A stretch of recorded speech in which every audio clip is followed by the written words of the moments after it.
polisi membubarkan paksa aksi pemungutan uang receh atau penyapu koin karena terus membandel dan membahayakan keselamatan para pemudik di jalur Pantura Subang, Jawa Barat, Rabu 26 Maret tahun 2025 malam.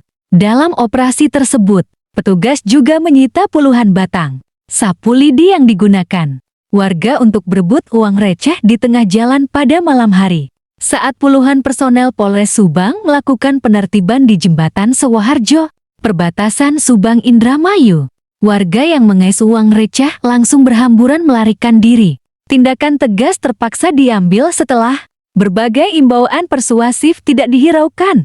Polisi pun menyita puluhan batang sapu lidi yang digunakan warga untuk berebut uang di jalan atau yang dikenal sebagai penyapu koin. Menurut petugas, aksi ini tidak bisa ditoleransi lagi karena menghambat kelancaran arus mudik serta mengancam keselamatan pengendara. Upaya ini untuk mengantisipasi yang menjadi hambatan bagi para pemudik. Polisi memperingatkan akan mengambil langkah yang lebih tegas jika warga kembali melakukan aksi serupa.